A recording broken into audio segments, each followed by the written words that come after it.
সকাল ৮টা থেকে রাত ৭টা পর্যন্ত কিভাবে স্টেপ বাই স্টেপ কাজগুলো গুছিয়ে নিলাম।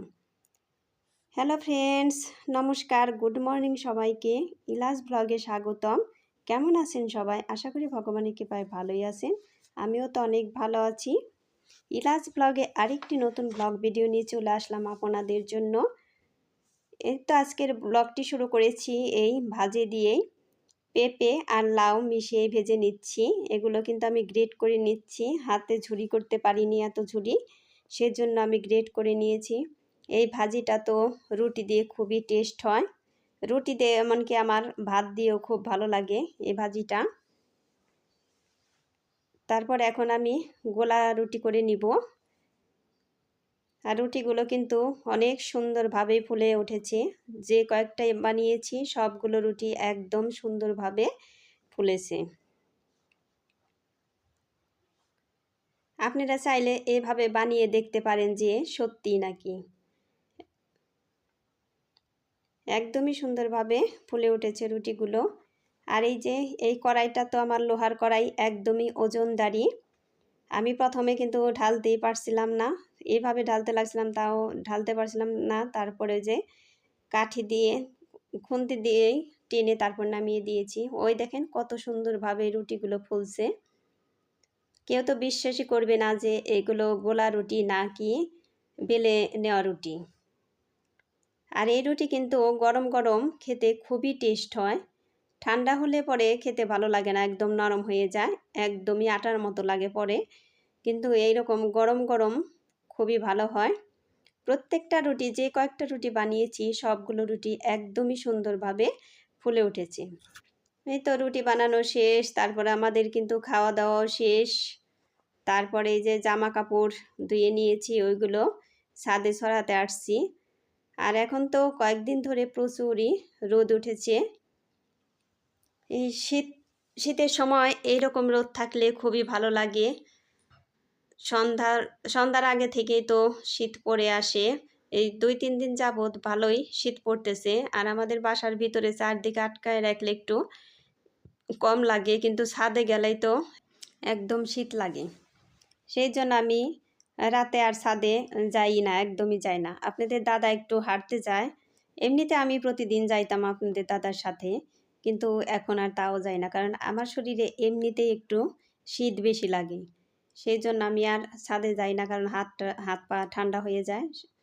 আর যাই না এই জন্য। আপনাদের দাদা একাই হেঁটে তারপর আসে। এই তো জামা কাপড়গুলো ছড়িয়ে দিয়ে গেলাম। এখন আবার নিচে গিয়ে দেখি রান্নার ব্যবস্থা, কারণ ডাল আমি আগেই বসিয়ে দিয়েছিলাম। রুটি ভাজার পরেই কিন্তু আমি এই ডাল বসিয়ে দিয়েছিলাম, কারণ এই ডাল রান্না করতে অনেকটাই সময় লাগে। খেসারি আর মটর ডাল দিয়েছি, এই তো বসিয়ে রেখেছিলাম ঢাকনা দিয়ে ঢেকে, একদমই গলে গিয়েছে। এখন এই যে ডালটা কিন্তু আমি সোমবারটা দিয়ে নেব। তো 5 ফোড়ন সোমবার দিয়ে দিয়েছি। এখন এই যে ওই প্যানে থেকেই এই ডালের পাত্রে ঢেলে দিব। আর ডালটা একদমই সুন্দরভাবে গলে গিয়েছে। এইভাবে ঢাকনাতে ঢেকে আস্তে আস্তে জাল দিয়ে অনেকক্ষণ বসিয়ে রাখলে কিন্তু একদম সুন্দরভাবে গলে যায়, আর ডাল একদমই টেস্ট হয়। ডাল না গললে টেস্ট হয় না একদমই। এই তো ডাল আমার হয়ে গিয়েছে। এখন নিরামিষ রান্না, আর আজকে তো রবিবার, আজকে মাছ খাবো না। রবিবারের রান্নায় তো কালার ডাল দিয়ে রান্না করব নিরামিষ। নিরামিষে তো সব ধরনের সবজি দিয়েছি। এই এই ধরনের নিরামিষ তো আমার খুবই ভালো লাগে। ওই যে সাথে কিন্তু কপিও আছে, ফুলকপি।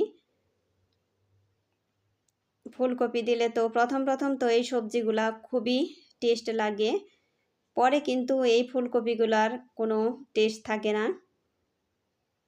কিন্তু এখন তো খুবই টেস্ট এগুলা। এই তো পরিমাণ মতো ঝোল দিয়ে দিলাম। দেখতেও কিন্তু সবজিগুলা খুবই ভালো লাগতেছে। নিরামিষটা তো খুবই টেস্ট হয়েছে। এই তো নিরামিষ বসিয়ে দিয়ে তারপরে এই যে মশলার কৌটোগুলো কিন্তু আমি এখন ধুয়ে নিব। আর আমার কৌটোগুলো কিন্তু সবই এক সাইজের, এইভাবে কিনা হয়েছে। আমার তো খুবই ভালো লাগে এই কৌটোগুলো। এই সবগুলোই যে ধুয়ে তারপর আমি সাথে সাথেই মুছে নিব, যাতে ভিতরে জলটা না যায়। আর এখন তো মানে সব কিছু বের করে তারপরে বয়ামটা মুছবো, সে সময় নাই, কিন্তু ওইভাবেই করতে গেলে অনেকটাই সময় লেগে যায়। সেজন্য আমি কিন্তু এইভাবেই মাঝে মধ্যে ধুয়ে নিই, কিন্তু আপনাদের সাথে এমনি শেয়ার করা হয় না। সব সময় এত সব কিছু শেয়ার করা যায় না। আজকে ভাবলাম যে আজকে এই কাজের চাপ একটু কম আছে, সেই জন্য এইটা শেয়ারটা করি। এই তো এখন তারপরে যে এভাবেই কিন্তু মুছে মুছে সবগুলা বয়ামই আমি রেখে দিব। এই তো আবার কৌটোগুলো ধোয়া হয়ে গিয়েছে। এখন এই যে এই কৌটো, এই পাত্রটা কিন্তু ধুয়ে আমি রোদ্রে দিয়ে দিব যাতে একদম শুকিয়ে যায়। আর বন্ধুরা, একটা লাইক দিয়ে আমার ভিডিওটি কন্টিনিউ করবেন। আপনাদের একটা লাইক আমার ভিডিওটিকে এগিয়ে যেতে সাহায্য করবে। আর ভিডিওটি স্কিপ না করে পুরোটাই দেখবেন। আশা করি ভগবানের কৃপায় অনেক ভালোই লাগবে। আর আমার চ্যানেলে নতুন হয়ে থাকলে একটা সাবস্ক্রাইব করে পাশে থাকা বেল আইকনে ক্লিক করে দিবেন, তাই নোটিফিকেশন চলে যাবে সবার আগে আপনার কাছে।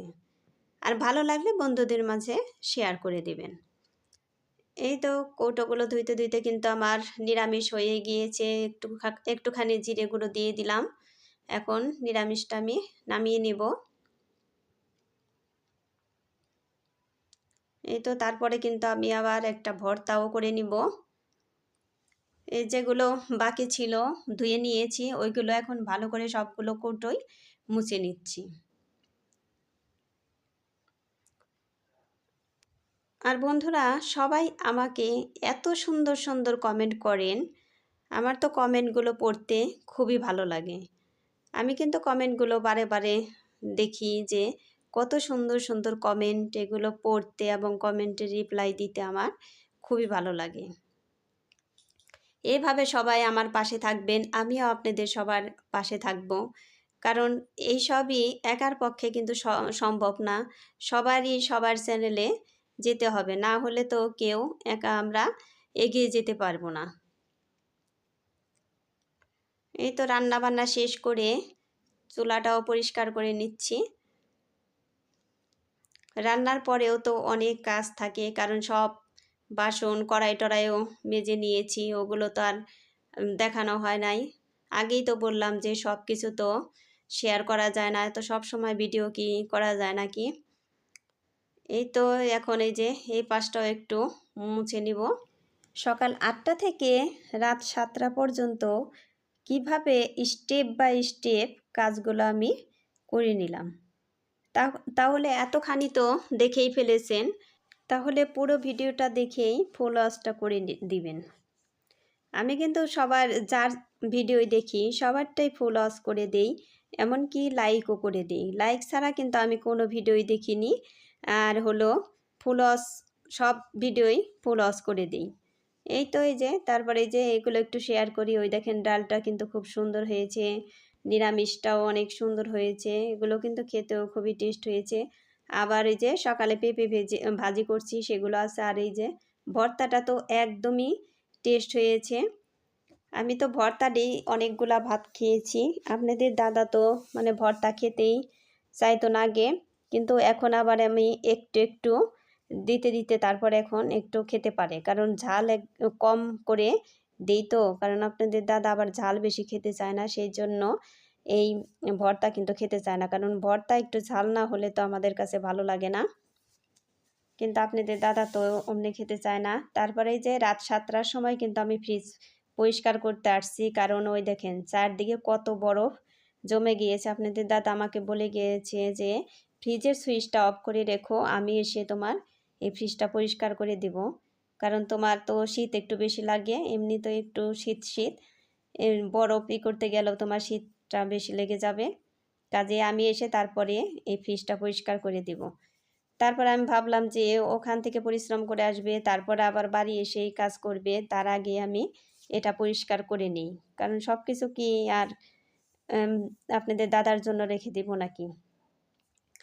আমি ভাবছিলাম যে চারদিক থেকে শুধু বরফটাই ছাড়িয়ে নেব, বাটিগুলো নামাবো না, কারণ ফ্রিজ ভর্তি বাটি আপনাদের দাদার জন্য ভরে রেখেছি, কারণ আমি আবার এই যে 2-3 দিন পরেই গাজীপুর যাব, সেই জন্য শুধু ভাতই রান্না করে খাবে, এই তরকারির বাটি এই জন্য ভরে রাখতেছি। তা দেখি যে শুধু চারদিকের বরফ ছাড়ালে হবে না, এই বাটিগুলো বের করে তারপরে বরফগুলো ফেলে দিতে হবে। ওই দেখেন না, বাটিতে ভর্তি। আর আমার ফিশটা কিন্তু উপরের খানি পরিষ্কার করা হয়ে গিয়েছে। এখন ওই যে নিচে বরফ, নিচেরটাই হলো গুড় রাখা ছিল, অনেকগুলা গুড়। সেই জন্য ওই যে একটা ব্যাগ, মানে শপিং ব্যাগ পেতে দিয়েছি যাতে নিচে লেগে না যায়, কারণ নিচে একদম লেগে যায়, বরফ জমছিল অনেক। আর বন্ধুরা, আমার ভিডিওটি আপনাদের কেমন লাগলো আপনারা কমেন্ট করে জানাবেন। আমার ফিশটা কিন্তু পরিষ্কার করা হয়ে গিয়েছে। সবাই ভালো থাকবেন, সুস্থ থাকবেন এই কামনা করে ভিডিওটি শেষ করছি। পরবর্তী ভিডিও দেখার অনুরোধ রইল। টাটা।